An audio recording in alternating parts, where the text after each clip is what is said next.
하나님 아버지, 오늘 이곳에 우리와 함께 하신 주님을 찬양합니다. 주께서 부르신 주의 백성들이 하나님의 말씀을 듣고자 하오니 이해시켜 주시고 또 깨닫게 하여 주셔서 말씀의 달콤함을 아는 이 시간, 체험하는 이 시간이 되게 하옵소서. 그래서 그 말씀의 능력이 얼마나 크고 놀랍고 힘이 있는가를 이 한 주간을 살아가면서 체험하는, 그래서 하나님과 함께하며 하나님의 그 능력과 하나님의 그 역사하심을 체험하는 한 주가 되기를 소망합니다. 예수님 이름으로 기도합니다. 아멘. 오늘은 예수님을 믿는 자로 사는 삶이란 구체적으로 어떤 삶입니까? 여섯 번째로 우리가 좀 나눠보도록 하겠습니다. 우리가 지난 시간에 했던 것들을 좀 잠시 살펴본 뒤에 오늘 나눌 말씀을 좀 이어서 해보도록 하겠습니다. 글씨가 너무 작네요, 그죠? 여하튼간에 옛 언약과 우리는 새 언약에 대해서 집중적으로 지금 배우고 있습니다. 그래서 옛 언약은 책에, 서류상에 적혀 있는 거고, 그건 내가 지켜야 되는 거예요. 내가. 그래서 열심히 책 보고 열심히 지키려고 자기를 다그치고 합니다. 그러나 결론은 아무도 지키지 못했다. 성경은 말합니다. 결국 이런 삶을 지금까지 누가 살아왔어요? 유대인들이 계속 살아왔다는 것입니다. 그 중에 가장 신앙심이 좋고 종교적인 그 위치에 있었던 사람, 바리새인, 서기관, 또 율법학자, 제사장들이 이런 삶을 살았습니다. 결국 아무도 그 말씀대로 이루지 못한, 그런 아무도 지키지 못한 그 언약이 바로 옛 언약이라고 그랬습니다. 그 대표적인 이 유대인 사람들, 이들의 결론은 뭐였어요? 열심히 지키려고 했는데 결국 뭐였어요? 이 말씀을 이들에게 준 그분 하나님을 죽이는 일까지 벌어지게 됩니다. 열심히 지켰더니 이런 일이, 결론이 이거였어요. 이게 중요합니다. 열심히 지켰더니 결론은 그분을 죽이는, 하나님을 죽이는, 나에게 말씀을 주신 분을 죽이는 일까지 벌어지게 됩니다. 그러면 우리가 생각해 봤죠. 이것이 유대인들에게만 해당되는 것인가? 아니죠. 오늘 우리에게도 그대로 적용되는 것입니다. 오늘 교회를 이루고 또 예수님을 믿는 수많은 사람들에게 이 옛 언약의 삶은 계속 반복되고 있어요. 왜요? 이 새 언약을 모르기 때문에.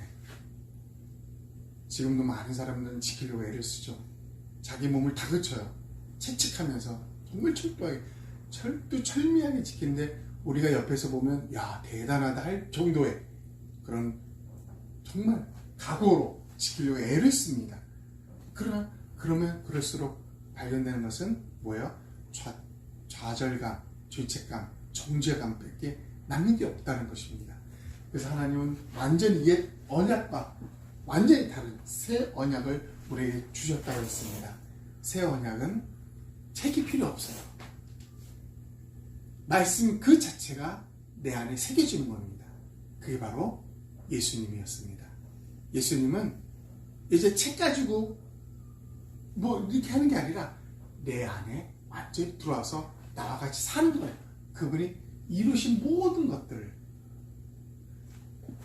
이 율법, 이 성경을 이 세상에서 유일하게 모든 것을 지키고 이것을 완성했던 분, 그분이 예수 그리스도입니다. 그분이 내 안에 들어와서 그분이 이루었던 모든 것, 그것을 우리 삶 속에서 펼쳐주는 것, 그게 새 언약의 기본, 아주 기본적인 거예요. 그래서 새 언약은 신비롭게 합니다. 신비롭게.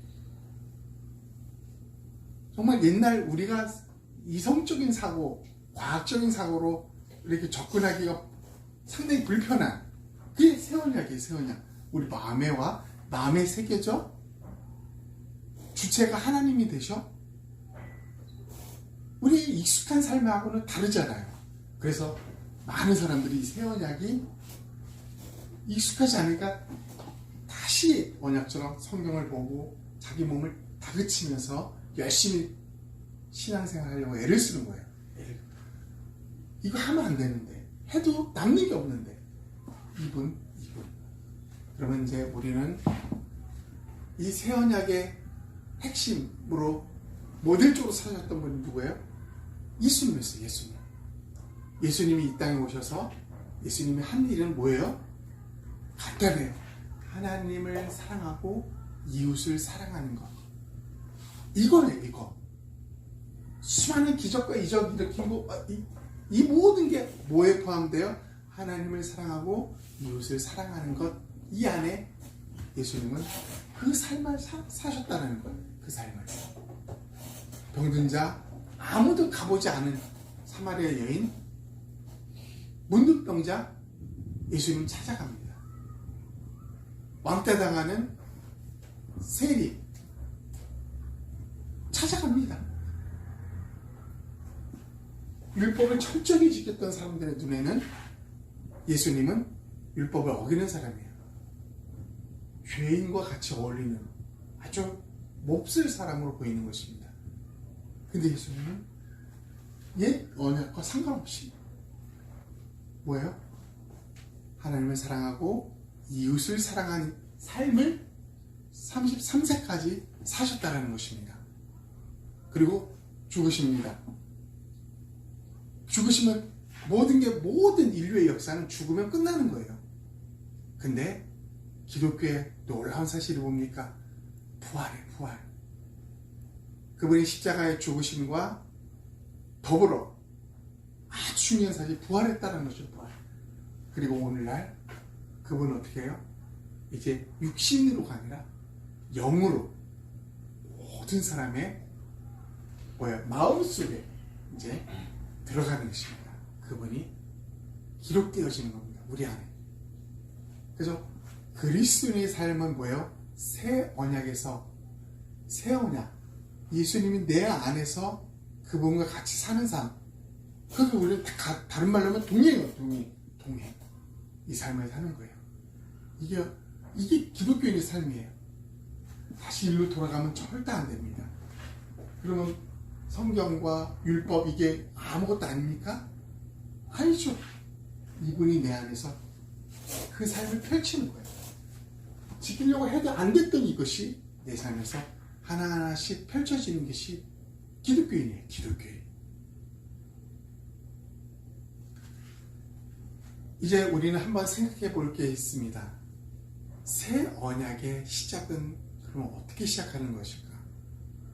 새 언약을 이제 우리가 시작해야 됩니다. 기독교인들은 새 언약 시작을 해야 됩니다. 이 새 언약의 시작을 그 출발점이 과연 무엇일까요?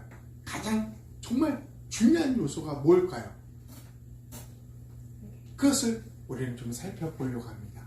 여러분, 예수 그리스도는 죽었습니다. 십자가에서. 그걸로 끝난 게 아니라고 그랬습니다. 놀라운 것은 그분의 죽음이 시작점이에요.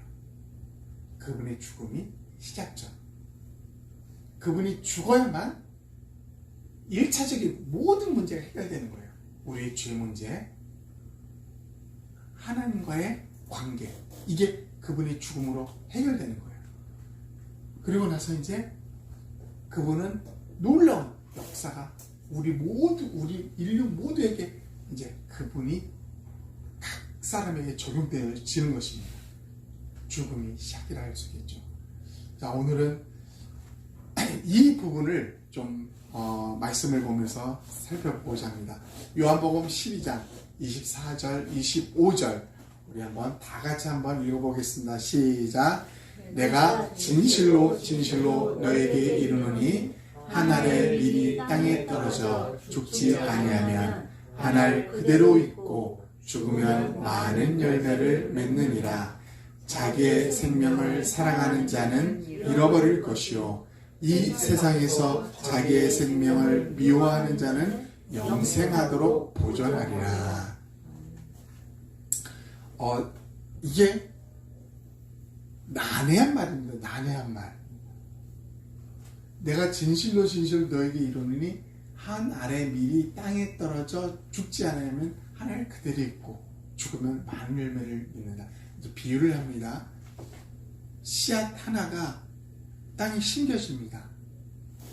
그런데 놀라운 것은 이 씨앗이 난 살 거야. 난 절대 죽지 않을 거야. 바닥바닥 살아있다. 라면 어떤 결과야?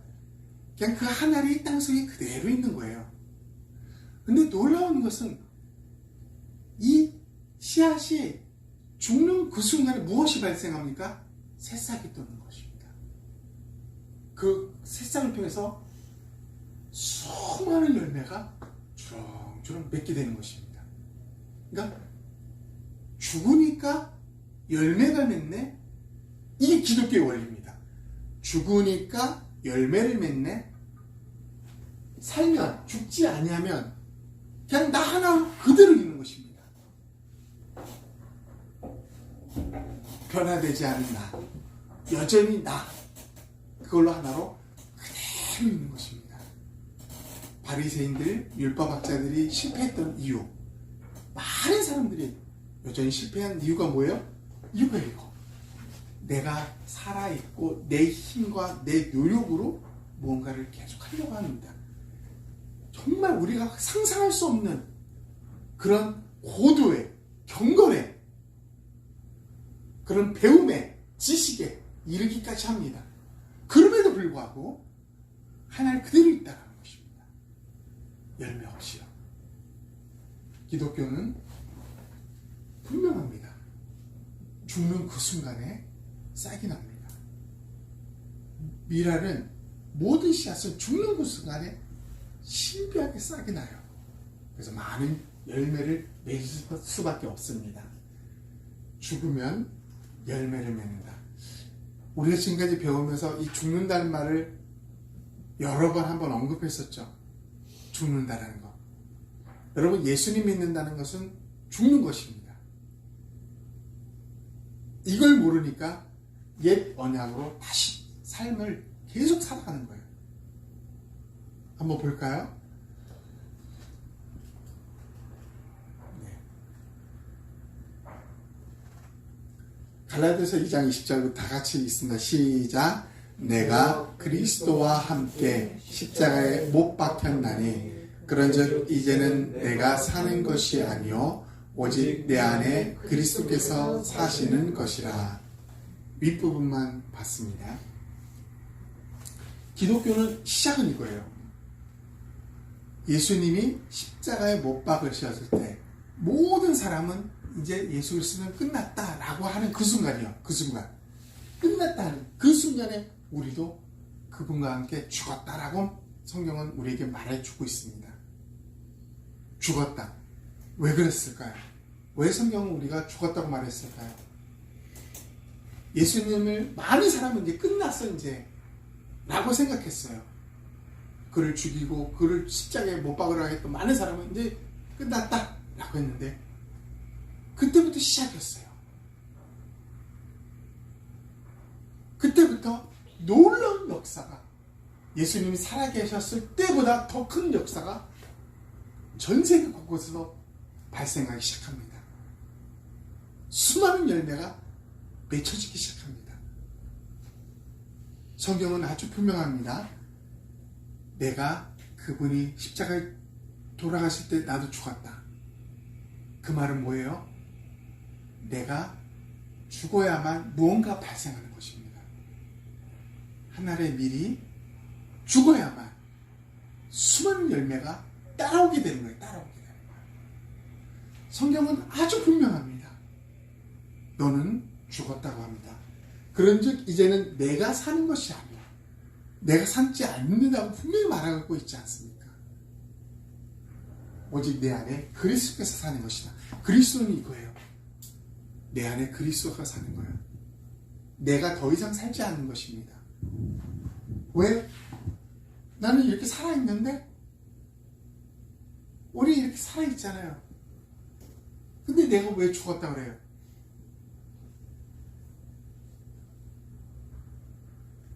이것을 알지 못하면 우리는 또 헷갈리게 되는 거죠.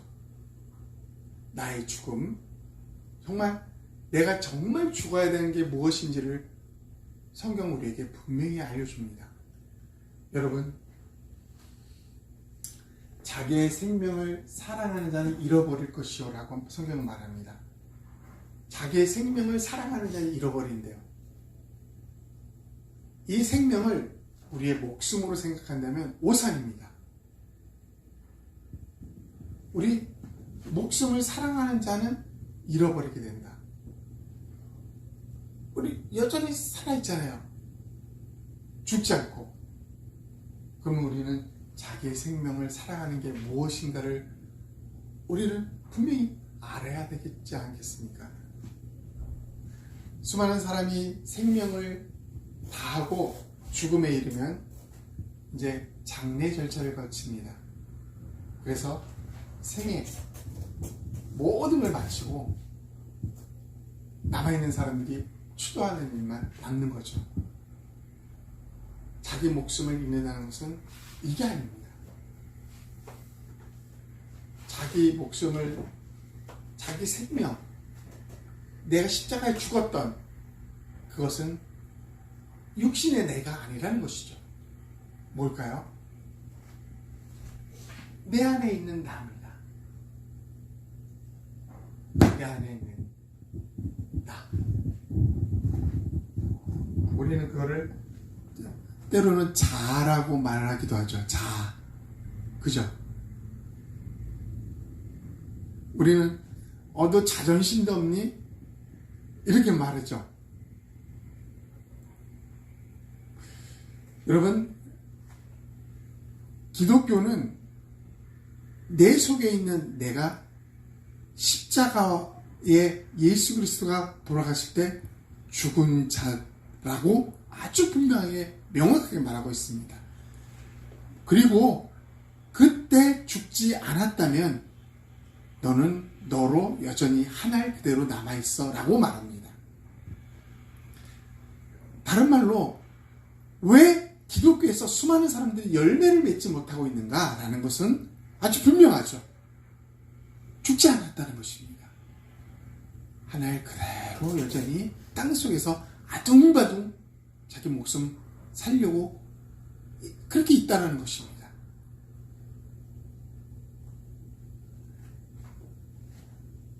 이 내가 죽지 않은 사람들은 여러분 천국에 갈 수 있을까?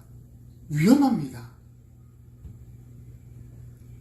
주님은 이 나를 나와 함께 죽기 위해서 같이 우리가 죽었는데 주님의 일이 헛되게 된 거예요. 아무 의미가 없게 되는 것입니다.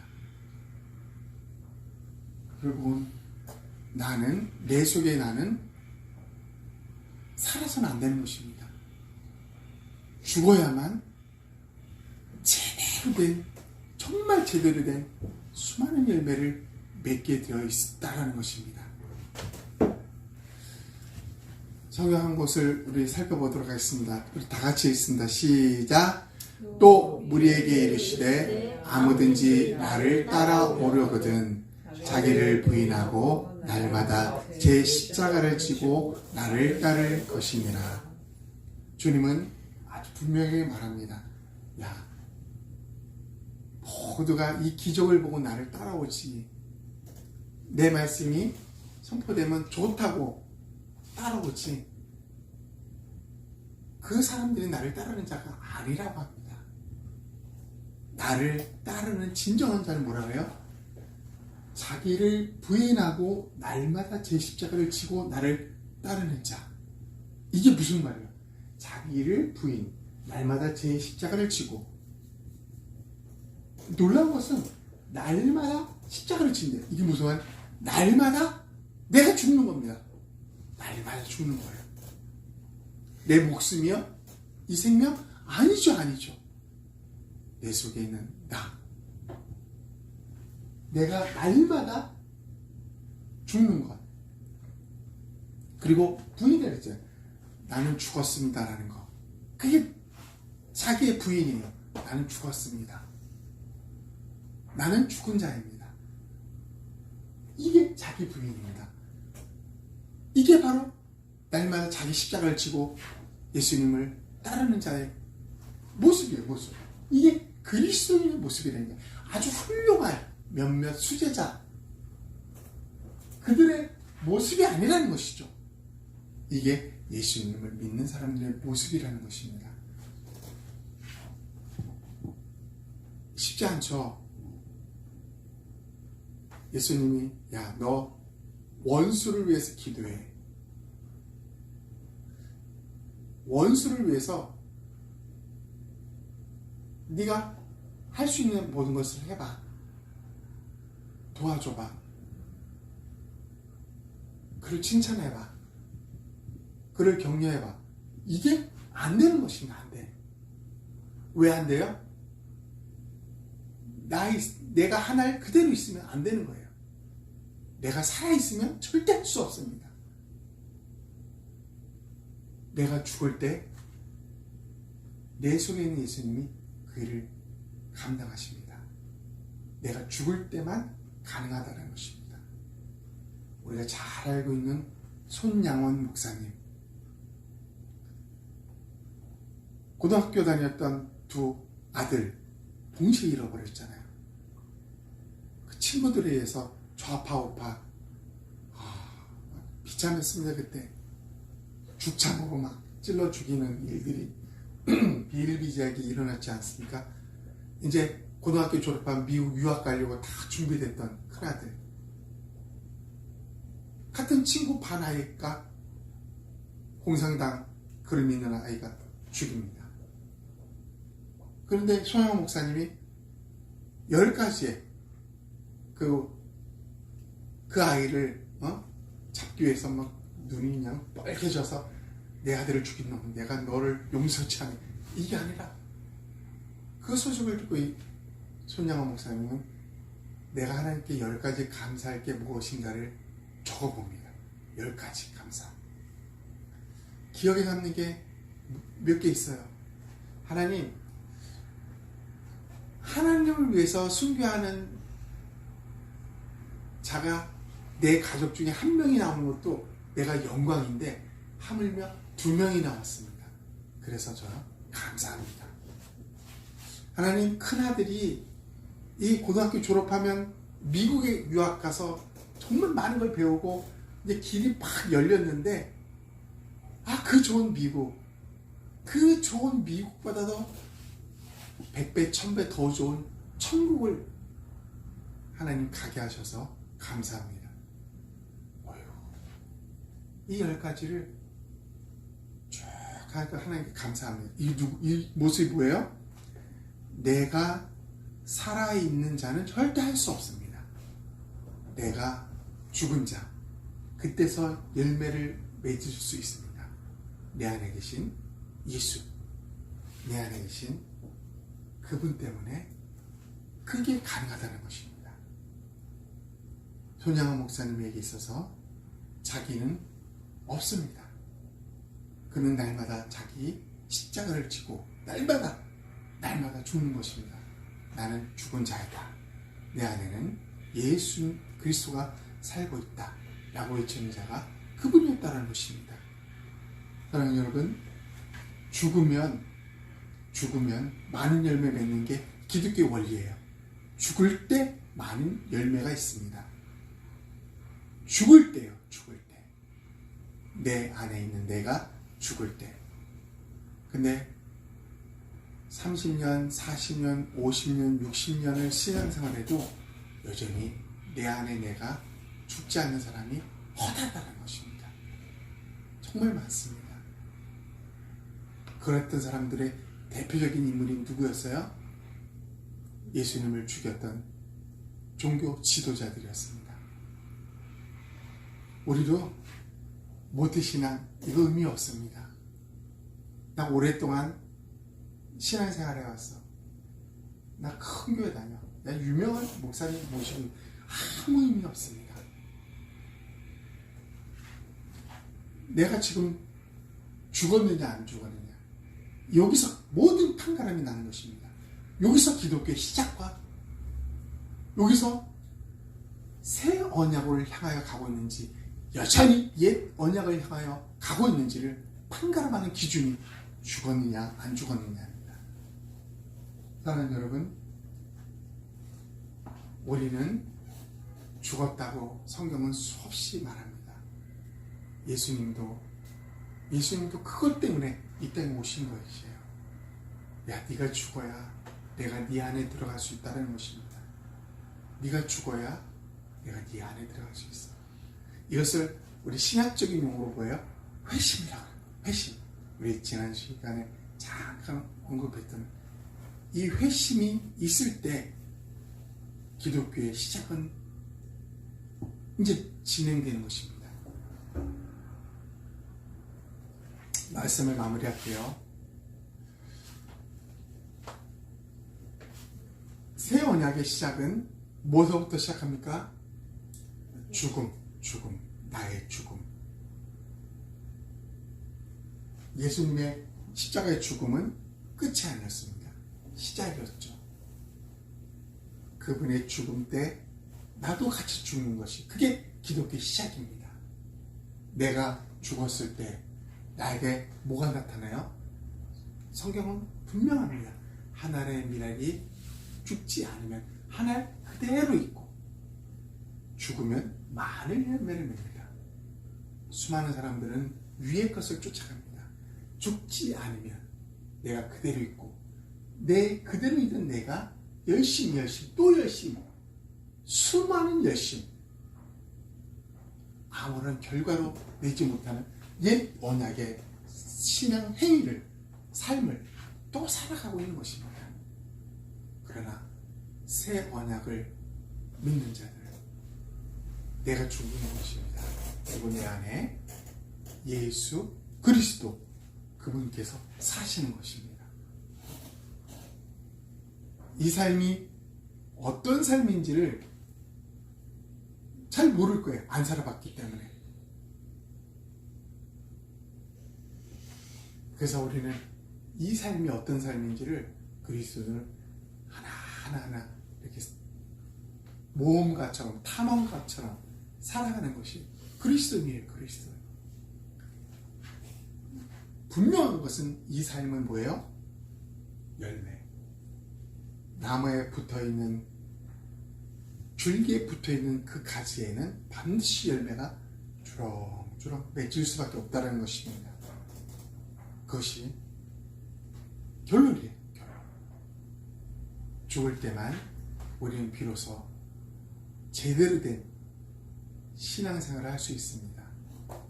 그 전에는 정말 제대로 된 신앙생활을 우리는 절대 할 수 없다는 것이죠. 네, 말씀을 마치고 오늘 이 말씀을 기억하면서 우리 한번 1분 동안 우리 하나님 앞에 이 내용을 기억하면서 기도했으면 좋겠습니다. 한번 기도하겠습니다. 하나님 아버지, 감사합니다. 오늘 말씀을 통해서 하나님, 하나의 미랄이 땅에 떨어져서 죽지 않는다면, 여전히 살겠다고 바둥바둥 그대로 있는다면 하나의 그대로 존재할 수밖에 없으며 아무런 열매도 맺을 수 없음을 성경은 말해주고 있습니다. 어쩌면 우리의 모습이, 많은 그리스도들의 모습이 이런 모습으로 살아가고 있지 않습니까? 하나님, 여전히 버리지 못하는 나로, 여전히 죽지 못하는 나로 인하여 여전히, 그러나 무언가 노력해보고 애를 써보지만 여전히 죄책감과 정죄감과 자책감만 남는 신앙생활, 여전히 피곤하고 고리따분한 신앙생활만 남는 이런 모습이 오늘날 많은 사람들의 모습이 아닐지 모르겠습니다. 주님, 그러나 분명히 우리에게 말씀하셨습니다. 하나의 미랄이 땅에 떨어져 죽으면 많은 열매를 맺는다고 합니다. 우리가 죽을 때 열매를 맺는다고 약속해 주셨습니다. 우리 자아가, 내 속에 있는 모든 것이 죽을 때 제대로 된 그리스도인의 삶을 살 수 있다고 약속해 주셨습니다. 아무도 그런 삶을 살아보지 못했습니다. 그래서 두려울 수도 있습니다. 그러나 주님, 이것만이 우리가 살 수 있는 길이라고 말씀해 주셨습니다. 새 언약, 내가 죽을 때, 내 안에 내가 죽을 때, 내 안에 내가 아닌 예수 그리스도가 사는 것, 그것이 새 언약의 놀라운 삶의 그런 일들입니다. 과정들입니다. 이 결과는 수많은 열매로 하나님 열매 맺는 것입니다. 이 귀하고 아름다운 삶을 우리 예수나무교회 모든 지체들이 누리게 하여 주시옵소서. 이 사랑꽃피는 예수나무교회 모든 사람들이 하나님 이곳에서 이 놀라운 삶을 체험하며 맛보며 그래서 하나님께 진정으로 나아가는 우리 모두가 되기를 소망합니다. 예수님의 이름으로 기도합니다. 아멘.